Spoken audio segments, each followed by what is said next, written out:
दोस्तों, स्वागत है आपका हमारी साइकोलॉजी क्लासेस में। तो आज हम आपको फिर जो नेट का एग्ज़ाम पेपर के लिए प्रिपरेशन करवा रहे थे, जो साइकोलॉजी का एग्ज़ाम पेपर है।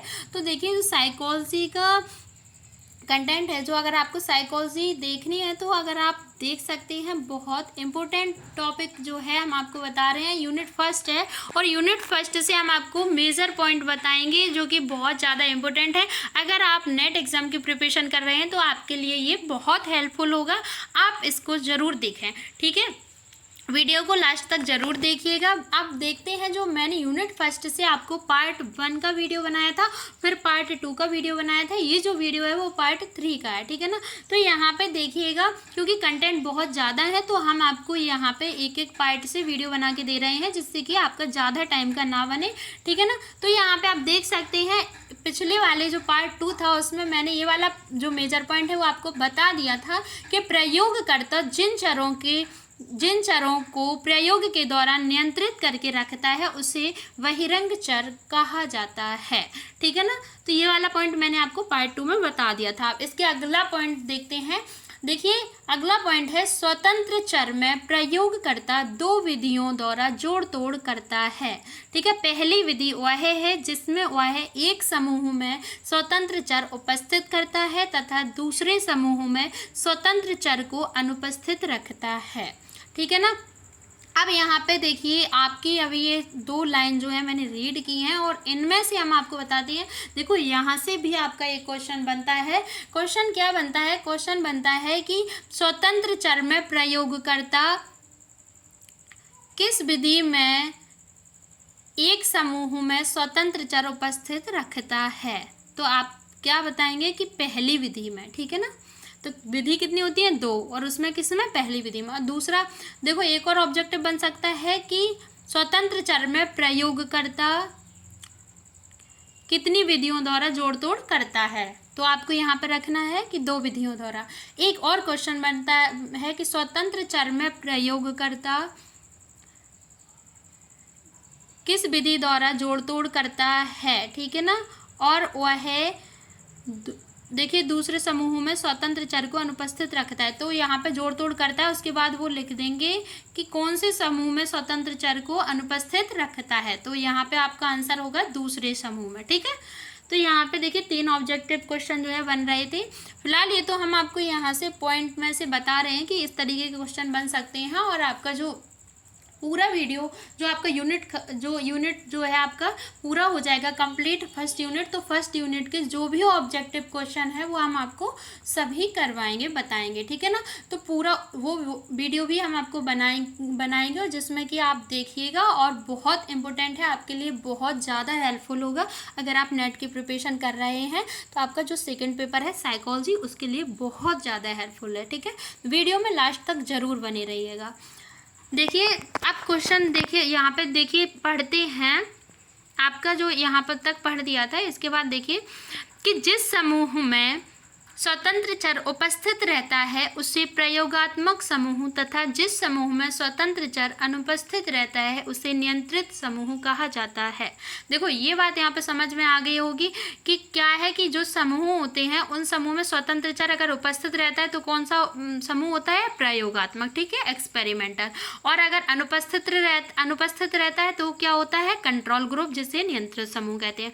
अब देखिए, स्वतंत्र चर में जोड़ तोड़ की दूसरी विधि वह है जहां प्रयोगकर्ता स्वतंत्र चर की तीव्रता को कम या ज़्यादा करके उसमें जोड़ तोड़ करता है, ठीक है। तो स्वतंत्र चर की जो जोड़ तोड़ की जो दूसरी विधि है वो उसमें क्या करता है? प्रयोगकर्ता जो स्वतंत्र चर की तीव्रता होती है उसको क्या करता है? कम या ज़्यादा करके उसमें जोड़ तोड़ करता है, ठीक है। अब यहाँ पे जो अगला पॉइंट है वो देखते हैं। अगला पॉइंट है, कुछ स्वतंत्र चर ऐसे होते हैं जिसमें प्रयोगकर्ता सीधे या प्रयोगात्मक ढंग से जोड़ तोड़ उत्पन्न कर सकता है। इसे टाइप ई स्वतंत्र चर कहते हैं, जैसे आवाज़ की तीव्रता, रोशनी की तीव्रता। टाइप ई स्वतंत्र चर के उदाहरण हैं, ठीक है ना। तो आप स्वतंत्र चर का प्रयोगकर्ता क्या करता है कि प्रयोगात्मक ढंग से जोड़ तोड़ उत्पन्न कर सकता है, ठीक है। तो इसे क्या कहते हैं? कौन से देखो कौन सा स्वतंत्र चर है, ये टाइप ई स्वतंत्र चर। तो इसमें क्या होता है, इसमें क्या होता है, इसमें होता है आवाज की तीव्रता होती है, रोशनी की तीव्रता। ये क्या है, टाइप ई के स्वतंत्र चर के क्या है, उदाहरण है। ठीक है, अब देखिए कुछ स्वतंत्र चर ऐसे होते हैं जिनमें प्रयोगकर्ता जोड़ तोड़ सीधे ना करके मात्र चयन द्वारा ही कर सकता है। ठीक है, तो अब क्या है, कुछ ऐसे भी होते हैं देखो स्वतंत्र चर जिनमें जोड़ तोड़ नहीं होता है, ठीक है, सीधा चयन होता है। अब देखिए इसे टाइप एस स्वतंत्र चर कहा जाता है, जैसे उम्र, यौन आदि टाइप एस स्वतंत्र चर के उदाहरण हैं। ठीक है, तो सही बात है। देखिए इसमें क्या है कि इसमें जोड़ तोड़ नहीं की जा सकती है। जैसे कि देखिए उसमें आप देख सकते थे कि जो देखिए इसमें जो टाइप ई का स्वतंत्र चर था उसमें क्या था, आवाज़ की तीव्रता को आप मतलब तीव्रता जो है वो रह सकती है, रोशनी की तीव्रता मतलब कम ज़्यादा हो सकता है, लेकिन उम्र का क्या है, उम्र अपने हिसाब से नहीं चलती है। ठीक है ना, आप इसमें कुछ नहीं कर सकते हैं, तो उसमें क्या है, उसमें कोई जोड़ तोड़ नहीं कर सकते हैं आप। ठीक है ना, तो इस तरीके से आप देख सकते हैं यहाँ पे जो जैसे कि जो जोड़ तोड़ नहीं कर सकते हैं वो स्वतंत्र चर हैं। ठीक है ना, तो उनमें वो कौन से टाइप के हैं, टाइप एस। और जिनमें जोड़ तोड़ किया जा सकता है वो कौन से स्वतंत्र चर है, टाइप ई। ठीक है, क्लियर। अब यहाँ पे आप आते हैं, यहाँ पे देखते हैं अगला पॉइंट, बहिरंग चरों के नियंत्रण के कई विधियां हैं जिनमें विलोपन, स्थिरता, संतुलन, प्रतिसंतुलन, यादृच्छिकरण तथा बहिरंग चर को स्वतंत्र चर के रूप में उपयोग करना प्रमुख है। तो बहिरंग चर के जो नियंत्रण की विधियां हैं, कि कई विधियां हैं, यहाँ पे बताया गया कि कई विधियां हैं। ठीक है, तो जिनमें देखिए जिनमें जो प्रमुख विधियां हैं, देखिए कौन कौन सी हैं। देखिए विधि है विलोपन, ठीक है ना, स्थिरता, संतुलन, प्रतिसंतुलन, ठीक है, यादृच्छिकरण, बहिरंग चर को स्वतंत्र चर के रूप में उपयोग करना प्रमुख है। तो ये जो चर हैं इनको क्या है, स्वतंत्र चर के रूप में प्रमुख उपयोग करना क्या है, प्रमुख है। तो यहाँ पे ये कितनी थी, 6। ठीक है, अब यहाँ पे जो नेक्स्ट पॉइंट है वो है प्रयोग में जब किसी निरूपण के प्रति अनुक्रिया या आश्रित चर की अनुक्रिया का कारण निरूपण न होकर उसके प्रति विशेष तरह की प्रत्याशा होती है तो इसे प्लेशवो प्रभाव कहा जाता है। ठीक है ना, तो यहाँ पे आपका जो ये ऑब्जेक्टिव बन रहा है वो क्या है, प्रयोग में जब किसी निरूपण के प्रति अनुक्रिया या आश्रित चर की अनुक्रिया का कारण न होकर उसके प्रति विशेष तरह की प्रत्याशा होती है तो इसे क्या कहा जाता है।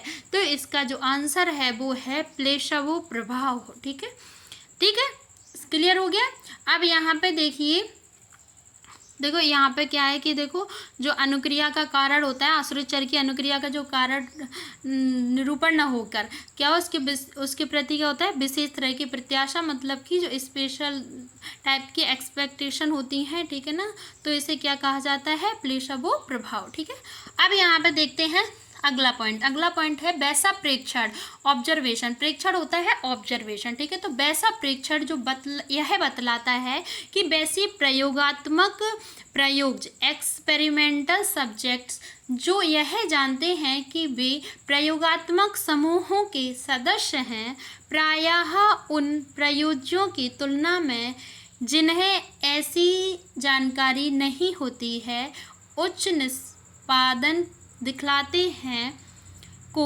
हाथ्रोन प्रभाव कहा जाता है। ठीक है, तो जो ऑब्जर्वेशन होता है वो क्या बतलाता है कि जो वैसे प्रयोगात्मक प्रयोज्य हैं, ठीक है, जो सब्जेक्ट्स हैं, जो देखो प्रयोगात्मक प्रयोज्य हैं तो क्या करते हैं, जानते हैं कि प्रयोगात्मक समूह के सदस्य हैं। ठीक है, तो जो एक्सपेरिमेंटल सब्जेक्ट्स, ठीक है, तो वो क्या जानते हैं कि वो प्रयोगात्मक समूह के सदस्य हैं। मतलब उसका ये होता है जो एक्सपेरिमेंट करते हैं ना, जो मेंबर होते हैं उनकी बात हो रही है। प्रयोगात्मक प्रयोज्य से मतलब होता है वो मेंबर, ठीक है ना, सदस्य। तो यहाँ पे उसको सब्जेक्ट माना जाता है कि वो जिस काम को कर रहे हैं। ठीक है ना, तो प्रयोगात्मक समूह के सदस्य हैं, प्रायः उन प्रयोज्यों की तुलना में इन्हें ऐसी जानकारी नहीं होती।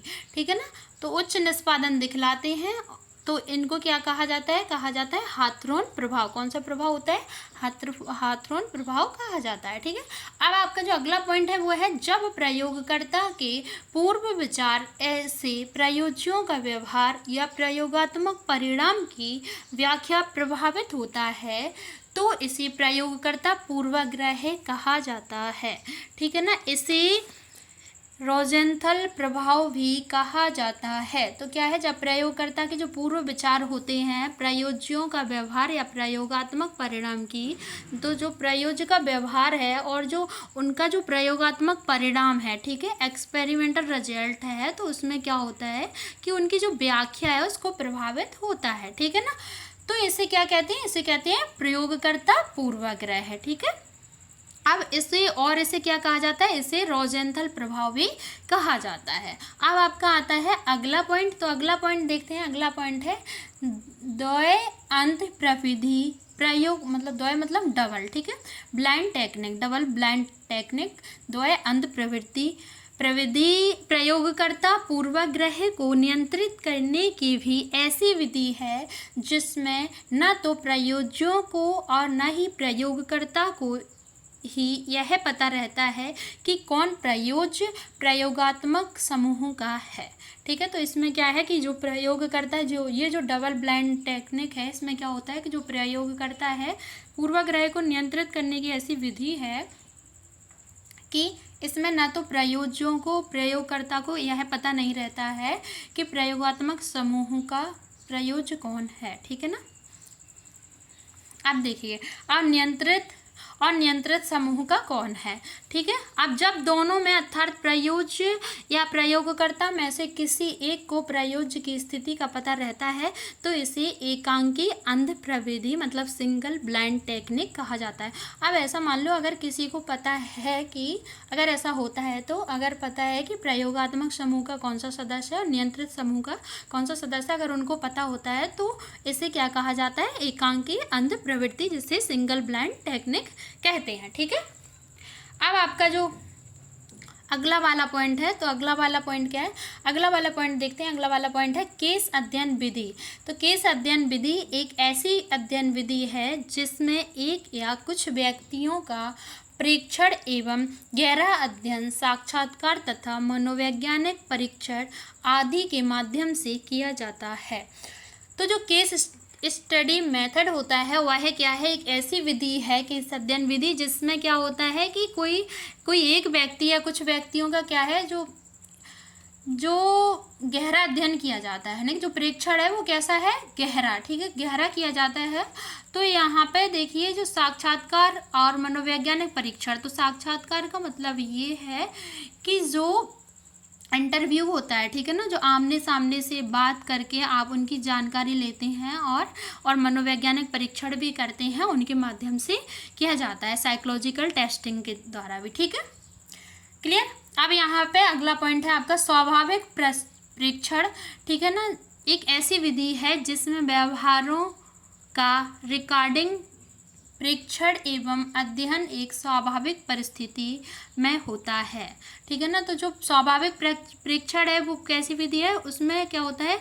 जिसमें व्यवहारों के रिकॉर्डिंग क्या होता है? प्रेक्षण एवं अध्ययन एक स्वाभाविक परिस्थिति में होता है। ठीक है ना, अब यहाँ पे प्रयोज्यों को कभी तो पता होता है कि उनके व्यवहारों का प्रेक्षण किया जा रहा है तथा कभी उसे इस बात का पता नहीं होता है कि उनके व्यवहारों का परीक्षण किया जा रहा है तथा उन्हें कभी इस बात का पता नहीं होता है। ठीक है, तो क्या होता है इस विधि में? इस विधि में होता है कि जैसे व्यवहारों के रिकॉर्डिंग क्या किया जाता है? परीक्षण किया जाता है और उसमें क्या होता है? स्वाभाविक परिस्थिति में होता है। एक अध्ययन परीक्षण एवं अध्ययन जो है वो कैसी परिस्थिति में होता है? स्वाभाविक परिस्थिति में। ठीक है, देखिए एक मतलब देखिए नेचुरल सेटिंग। अब क्या है कि जो प्रयोज्य है उनको कभी तो पता होता है कि उनके व्यवहार का परीक्षण किया जा रहा है, ठीक है, और कभी उनको इस बात का पता नहीं होता है। ठीक है, तो ये जो अगला पॉइंट है वो समझ सकते हैं। अगला पॉइंट देखते हैं सर्वे विधि। तो सर्वे विधि में क्या है? सर्वे विधि जो है एक अन्य विधि है जिसमें व्यक्तियों के एक समूह की मनोवृत्ति, विश्वास, अनुभूति एवं व्यवहारों के बारे में सूचना एकत्रित करने के लिए प्रश्नावली एवं साक्षात्कार का उपयोग किया जाता है। तो ये देखिए, जो सर्वे विधि है एक ऐसी विधि है, एक अन्य विधि है, और यहाँ में इसमें क्या किया जाता है सर्वे विधि में क्या होता है कि जो व्यक्तियों के एक समूह होता है उनका क्या होता है मनोवृत्ति, विश्वास, ठीक है। तो उनकी जो मनोवृत्ति होती है और विश्वास, अनुभूति, और जो अनुभूति होती है और जो व्यवहार होते हैं उनके बारे में क्या होता है उनकी सूचना एकत्रित की जाती है, कलेक्ट की जाती है, इन्फॉर्मेशन कलेक्ट की जाती है, और क्या होता है प्रश्नावली एवं साक्षात्कार का उपयोग किया जाता है। तो जो प्रश्नावली होती हैं, देखिए जो जैसे हमारे चैनल में आप देख सकते हैं हमने कुछ प्रैक्टिकल अपलोड किए हैं, ठीक है ना। उसमें कुछ क्वेश्चनरीज का प्रयोग किया है जिन्हें प्रश्नावली कहा जाता है। जैसे कि स्टूडेंट स्ट्रेस स्केल मैंने यूज़ की है, उसमें आप देखिएगा स्टूडेंट स्ट्रेस स्केल जो है तो वो मैंने स्टूडेंट भी यूज़ की, उसमें कुछ प्रश्नावली होती हैं, उनके दौरान जो है कुछ चीज़ों का पता चलता है और उनको फिल करना होता है। तो इस तरीके से जो क्या है को प्रश्नावली होती है, और साक्षात्कार भी किया जा सकता है, जैसे इंटरव्यू जो आपके आमने सामने बैठ के बात करके भी होता है, ठीक है ना। तो ये जो पॉइंट है वो मैंने आपको समझा दिए हैं। आशा करते हैं आप सभी को समझ में आ गए होंगे, वीडियो पसंद आया होगा। वीडियो को लाइक करें, चैनल को सब्सक्राइब करें, वीडियो को शेयर करना बिल्कुल ना भूलें, बेल आइकन को प्रेस जरूर करें जिससे कि हमारा अगला वीडियो आप तक पहुंच सके। थैंक यू सो मच, मिलते हैं नेक्स्ट वीडियो में नेक्स्ट टॉपिक के साथ।